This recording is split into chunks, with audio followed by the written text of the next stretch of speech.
anger I together. must see the king, Remove her David cloak, said firmly. the king ordered. Now, David it is about pulled the back princess's the woman's life. hood. Everyone The guards gasped. looked at each other. It was They Lady knew Victoria, David. He a never noble joked. woman who He had never lived in the lied. palace for 10 Let him in. years. One She was a guard queen's said. close friend. David rushed inside. Or so everyone King thought. Robert was reading by Victoria. candlelight. Queen He looked Mary up, whispered, surprised. shocked. David, How could you? what is wrong? Lady Victoria David laughed knelt. bitterly.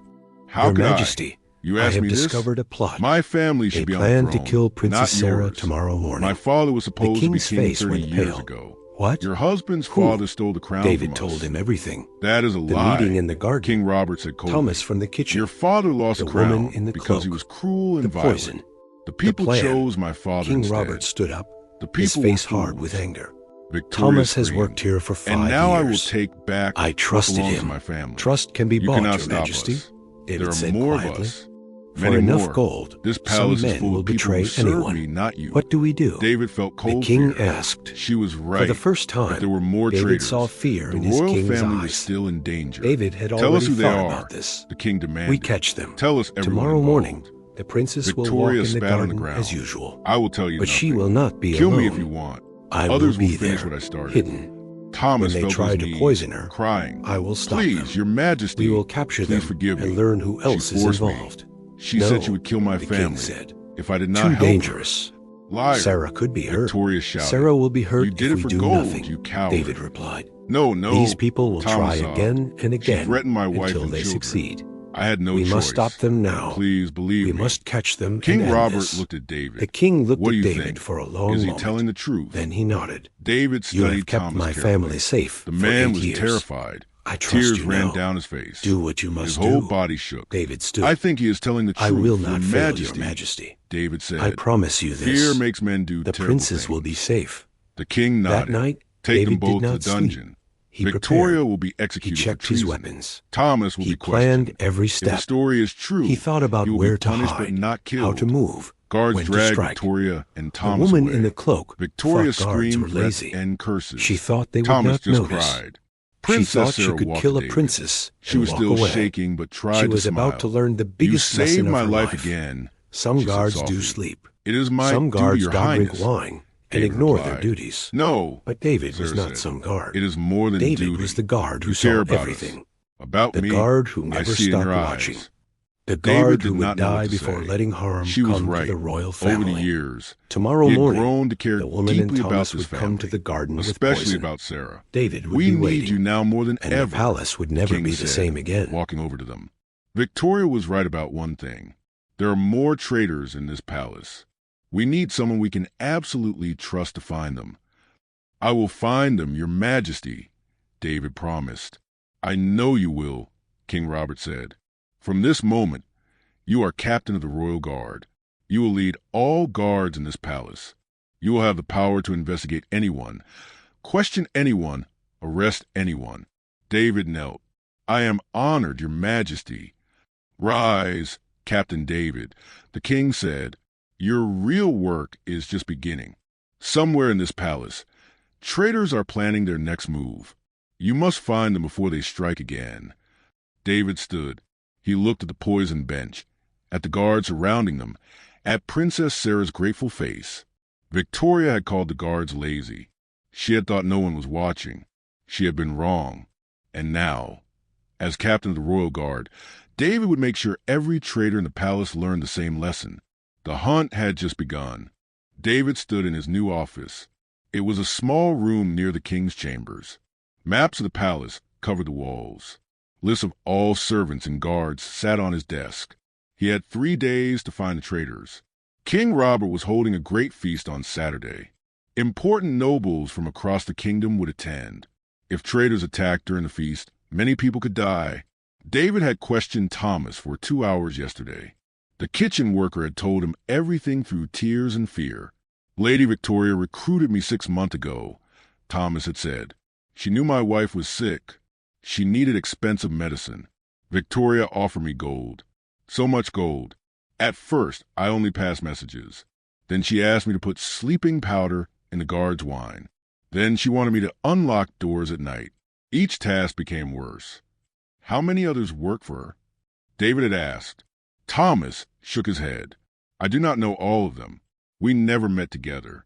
Victoria kept us separated, but I know there are at least 10. Maybe more. She told me once that her people controlled the kitchen, the stables, and the guard tower. This information terrified David. Traitors everywhere, in every part of the palace. David had made a list of suspects. He watched them carefully. He noticed strange behaviors. Marcus, a senior guard, always disappeared during his night shift. He said he was checking the outer walls. But David followed him last night. Marcus went to the storage room and left notes under a loose stone. David read one note. It said, "The captain's suspects. Be careful. Wait for new orders." Sarah's personal maid, a woman named Helen, had been acting nervous. She dropped things. She jumped at small sounds.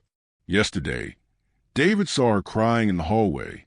The stable master, an old man named Robert, received letters with no return address.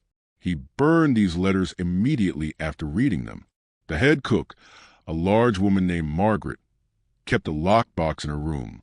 David had never seen inside it. All of these people could be innocent, or all of them could be traitors. David needed proof.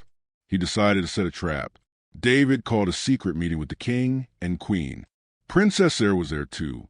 They met in a hidden room that only the royal family knew about. "I have a plan," David said, "but it is dangerous." "Tell us," King Robert said. "We spread false information. We tell different people different secrets.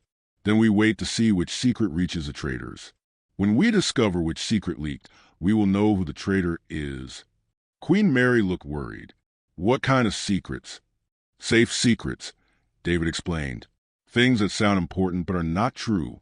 For example, we tell Marcus that the princess will travel to the North Castle next week. We tell Helen that the king keeps his gold in the West Tower. We tell the stable master that foreign soldiers are arriving to help us. We tell each person something different. And then," Sarah asked, "then we watch. If Victoria's people think the princess is traveling, they will plan an attack on the road. If they think the gold is in the West Tower, they will try to steal it. Whatever action they take will tell us which person gave them information." The king smiled. "Clever. Very clever." Over the next 2 days, David carefully spread his false secrets. He told Marcus about the princess's fake travel plans. He mentioned the gold to Helen while she served tea. He had a loud conversation about foreign soldiers near the stables where Robert could hear. Then David waited and watched. On the second night, something happened. David was checking the guard tower at midnight when he heard voices. He crept closer and listened. "The princess leaves for the North Castle on Friday morning," a man's voice said. "We can attack her carriage on the forest road." David recognized the voice. It was Marcus. "Good," another voice replied. "I will gather our men. This time we will not fail." David's heart raced. His trap had worked. Marcus was definitely a traitor. But who was the second person? David peeked around the corner carefully. In the dim torchlight, he saw Marcus talking to someone in a dark cloak. The person's face was hidden. David wanted to arrest them both immediately, but he forced himself to wait. He needed to know who else was involved. He needed all the traitors, not just two. "What about the captain?" the cloak person asked. "He is watching everyone." Marcus laughed. "David is just one man. He cannot watch everyone all the time. Besides, I have been leaving fake patrol reports. He thinks I am loyal." "Be careful," the cloak figure warned. "Victoria trusted people too. Look where she is now." "Victoria was careless," Marcus said. "I am not. After we kill the princess, the king will fall apart. He loves her too much. When he is weak and broken, we strike the final blow." David had heard enough. He stepped out from his hiding place. "You will strike nothing," David said, his sword drawn. Marcus spun around, his face full of shock. The cloaked person ran toward the stairs. "Stop," David shouted, but the figure was fast. They disappeared down the tower steps. Marcus pulled his own sword.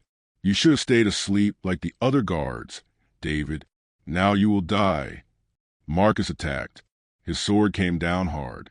David blocked it. The sound of metal hitting metal rang through the tower.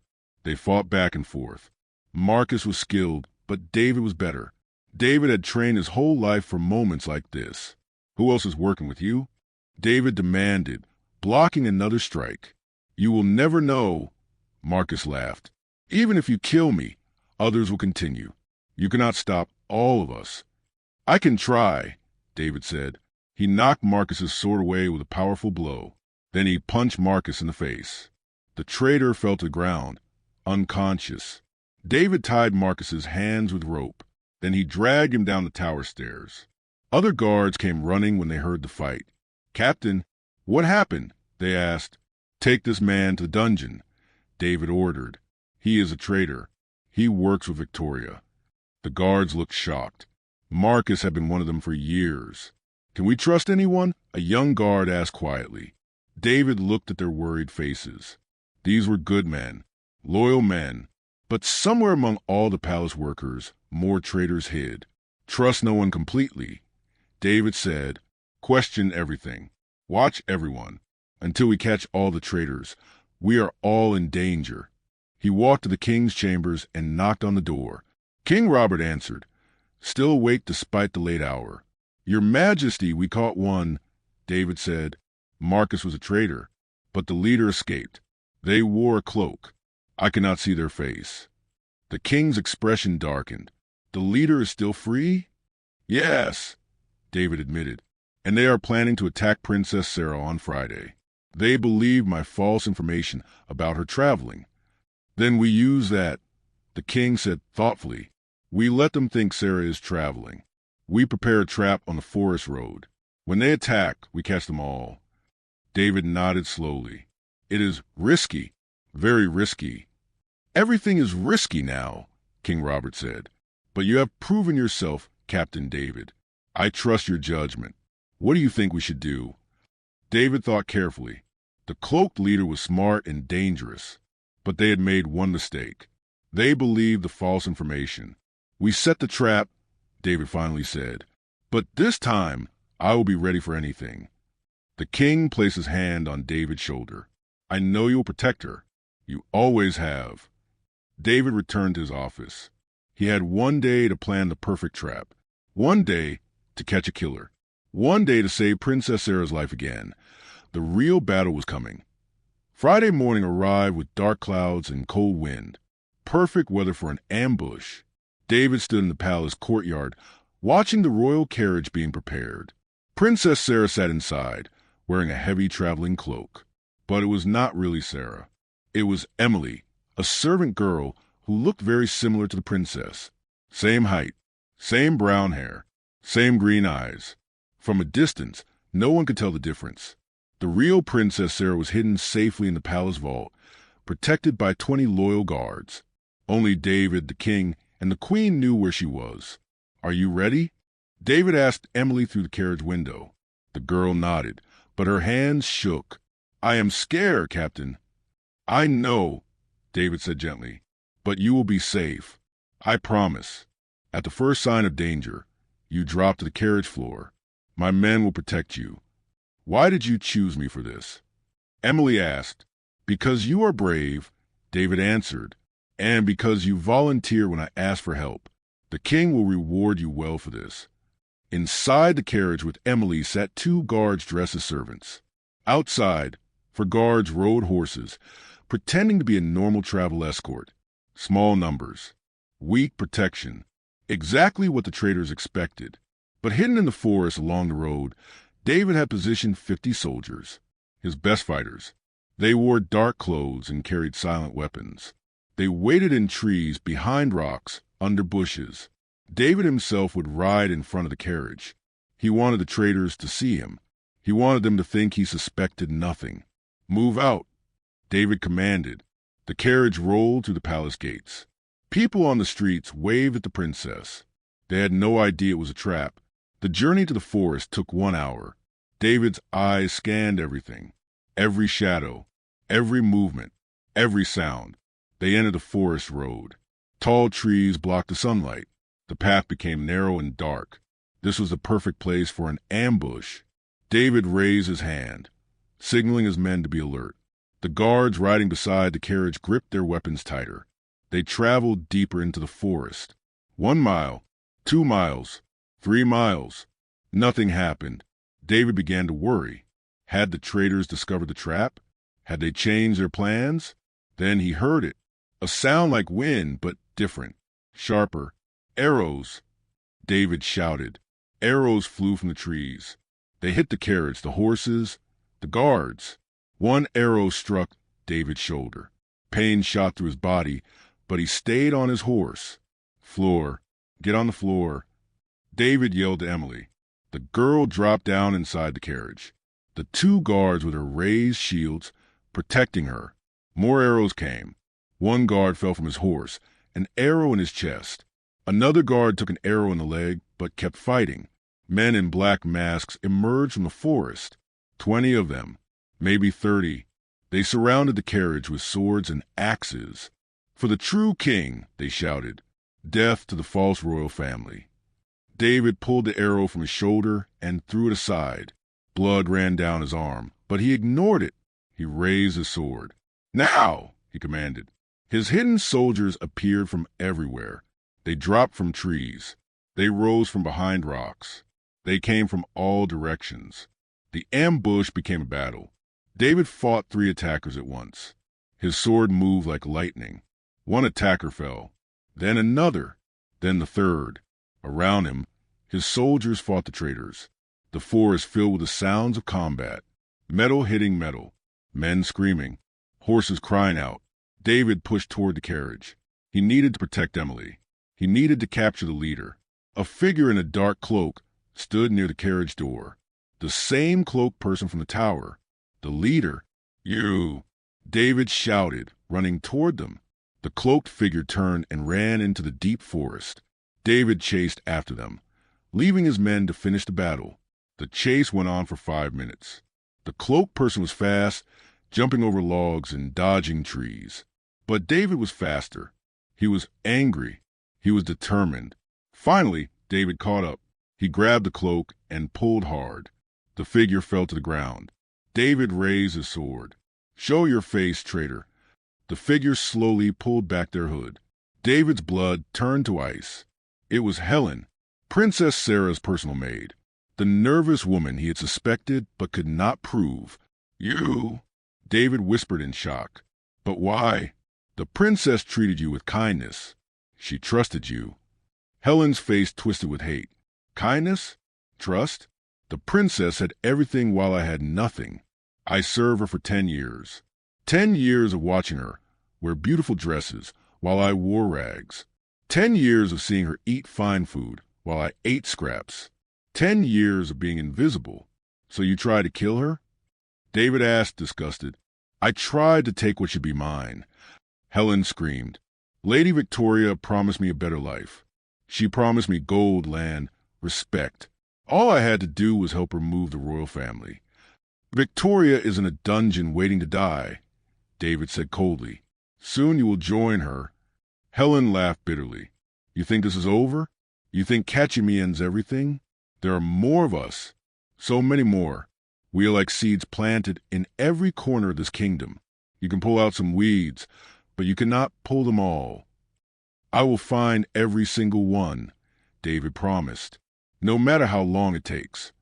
He tied Helen's hands and dragged her back to the road. The battle was over.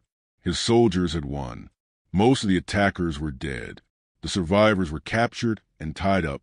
Emily climbed out of the carriage, shaking but alive. "Captain, you are bleeding badly." David looked at his shoulder. The arrow wound was deep. Blood soaked his uniform.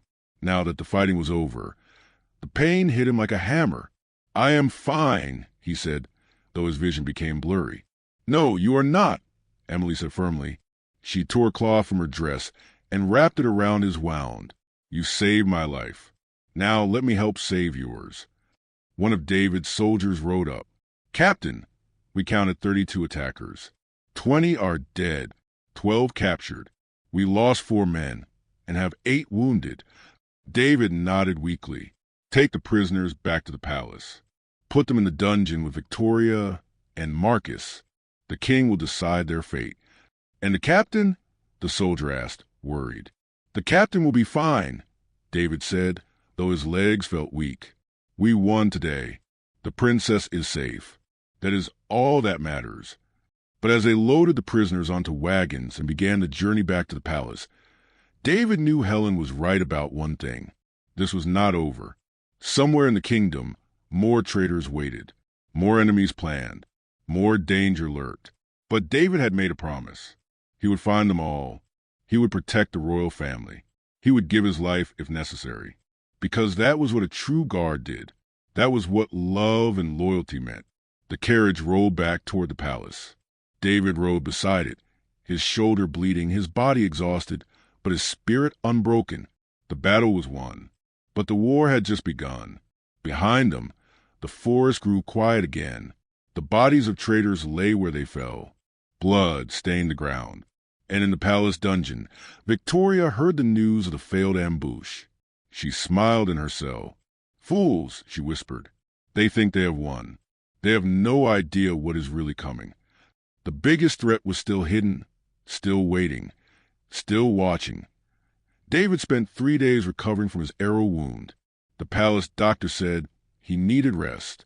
But David could not rest, not while traitors still hid in the palace. Victoria, Marcus, and Helen sat in the dungeon. The king had questioned them for hours. They revealed some names. 10 more traitors were arrested, but David knew there were more. Victoria kept smiling in her cell.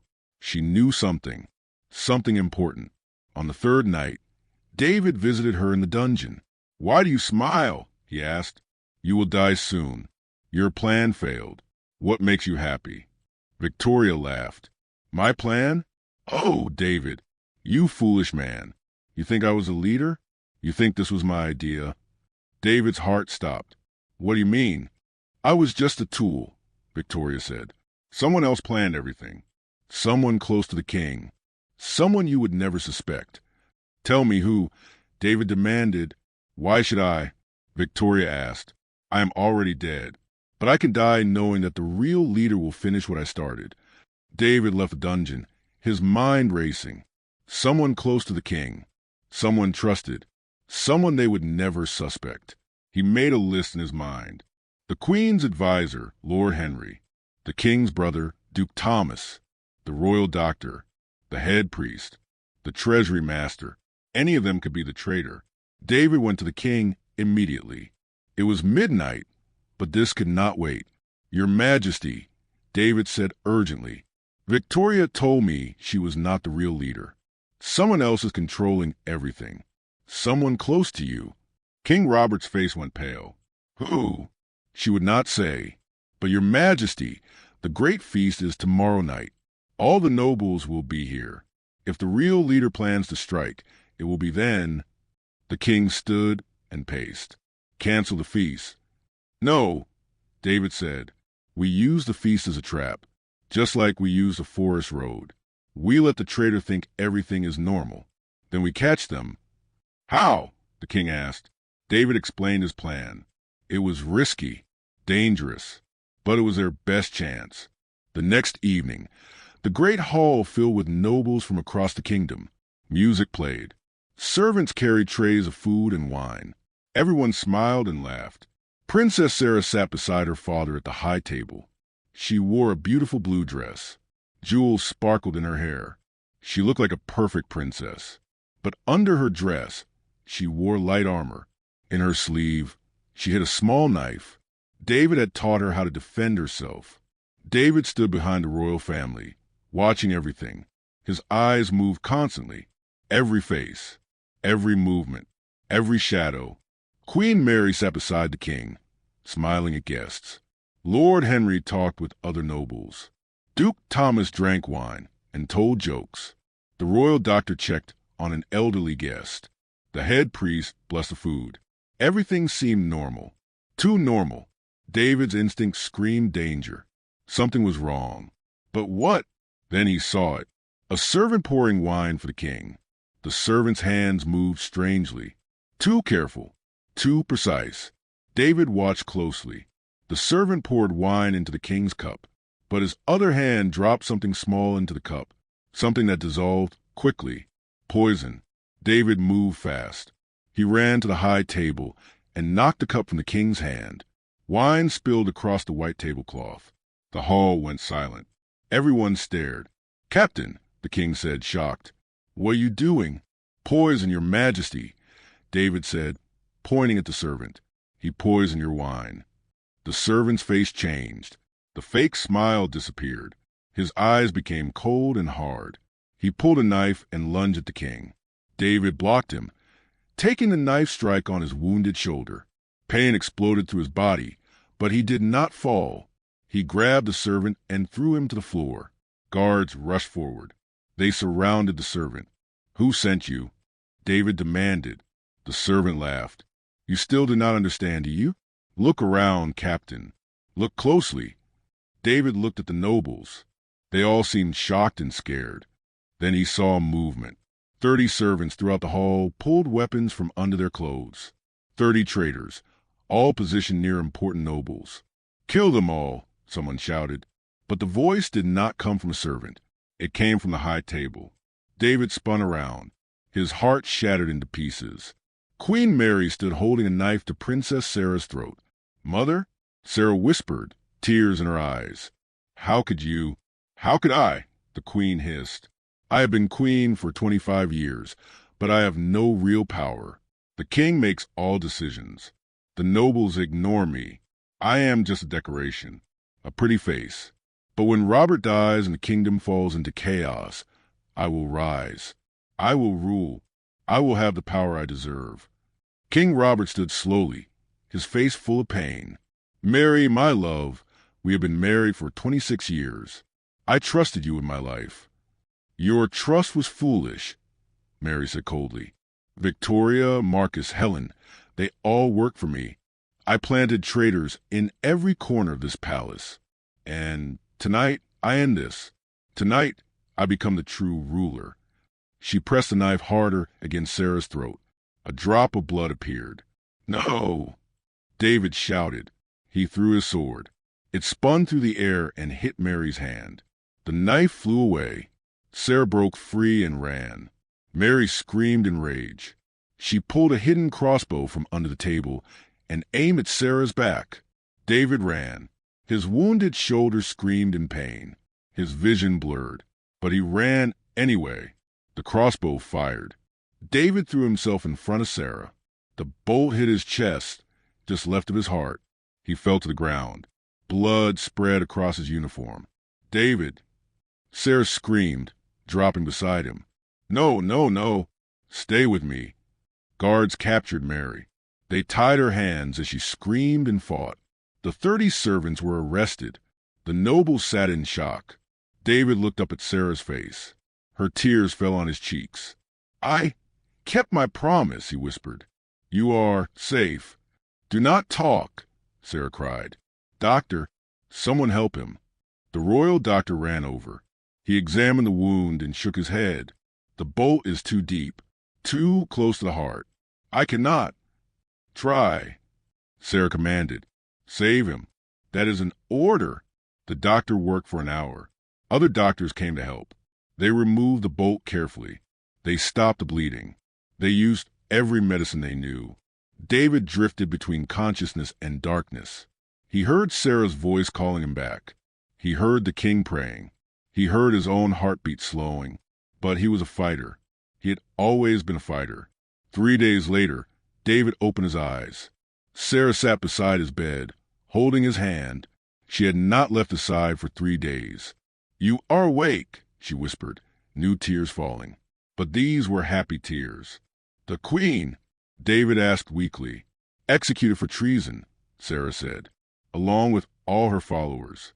Father has arrested 50 people total. The palace is finally clean." "And you?" David asked. "Are you safe now?" Sarah smiled. "I am safe because of you. You have saved my life 4 times now. How can I ever repay you?" David tried to sit up, but pain stopped him. "I need no payment. Protecting you is enough."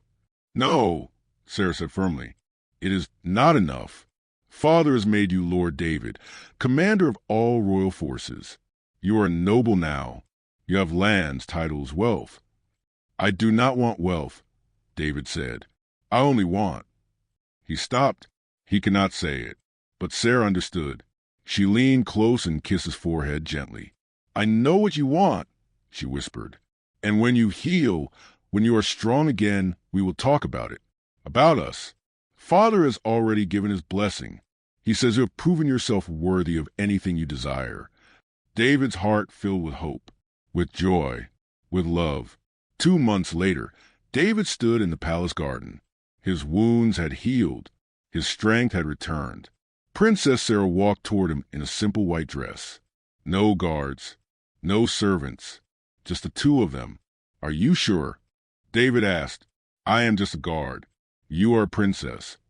"You are not just a guard," Sarah said, taking his hands. "You are the man who saw danger when others saw nothing. The man who broke rules to save lives. The man who took arrows and crossbow bolts meant for me. You are the bravest man I know." She kissed him, not as a princess kissing a subject, but as a woman kissing the man she loved. In the palace, King Robert watched from a window and smiled. His wife had betrayed him. His heart still ached, but his daughter was safe. His kingdom was clean, and the guard who had saved them all had found happiness. David and Sarah did not marry. Royal law made that impossible, but they loved each other for the rest of their lives. Sarah eventually married a prince from another kingdom, but her heart always belonged to David, and David remained commander of royal forces for 40 years. He trained new guards.